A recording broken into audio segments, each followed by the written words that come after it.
Bonsoir, maintenant on va regarder la deuxième partie de la ballade celte de Marc Legaz. Alors ça commence sur la septième position, on va jouer le Si qui se trouve sur la case 7. Après le deuxième Do on vient taper sur le Do, case 8. Et le Ré on vient le jouer à la case 10. Donc ça fait comme ça. Après on avance le premier doigt d'une case. Et on vient former l'accord qui sera très fréquent dans cette deuxième partie. Donc on garde le doigt sur le Do, donc case 8. On rajoute le quatrième doigt sur la deuxième corde, case 10, et le troisième doigt sur la même case, case 10, sur la troisième corde. Donc ça fait La et Fa. Donc on a Do, La, Fa. Donc je remonte depuis le début.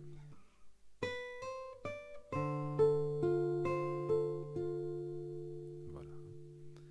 Rappelez-vous bien de cet accord, il va revenir beaucoup. Après, une fois qu'on a fait ça, on recule d'une case et on arrive sur le Si.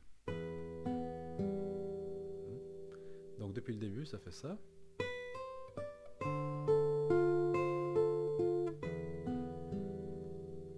Une fois qu'on a fait ça, on monte à la case 10, en position 10, avec le premier doigt sur le Ré, donc. Et on tape sur la case 12, donc le Mi, et on vient prendre le Fa, qui se trouve sur la case 13. Une fois qu'on a fait ça, on recule sur la même position qu'avant. Donc depuis le début, ça fait comme ça.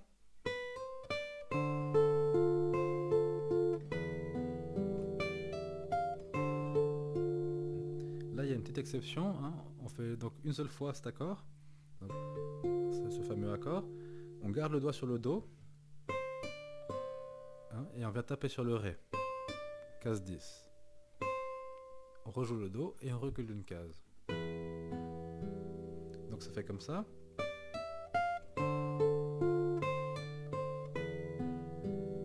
Voilà. Après on continue. Donc ça fait... On revient en haut du manche maintenant, comme si on recommençait le morceau. Et on saute sur cette nouvelle position là. Comme avant. On recule d'une case de nouveau. Voilà. Donc si je montre depuis ici, on va prendre depuis la position 10.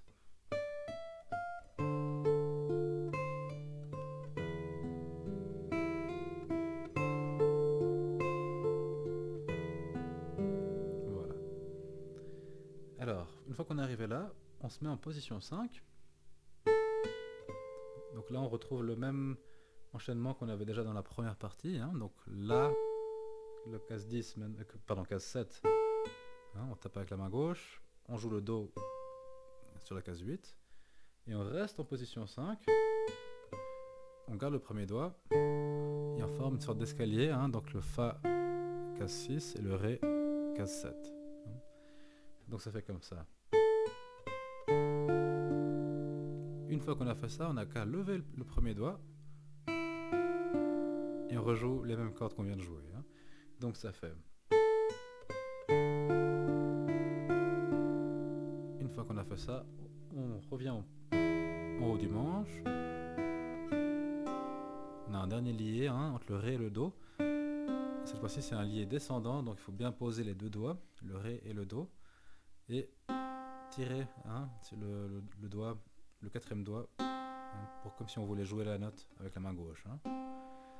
Et moi, j'ai un conseil pour ces genres de liés, c'est de pencher toujours le petit doigt dans cette direction, parce que ça marche. Je ne saurais pas dire pourquoi, mais ça marche souvent mieux.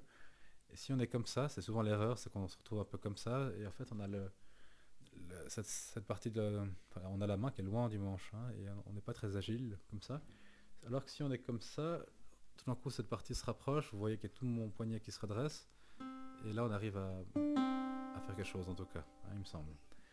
Donc, ça fait comme ça depuis la position 5.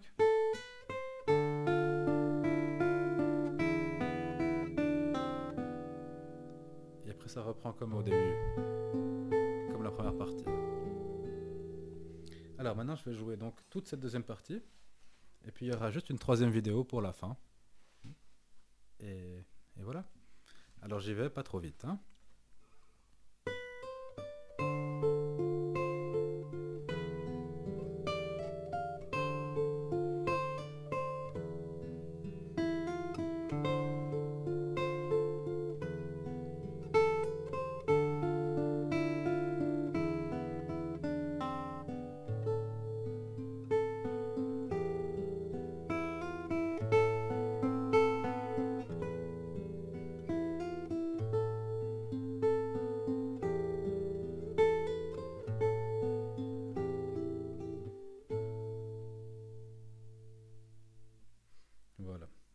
Il reste plus que la fin et on y est.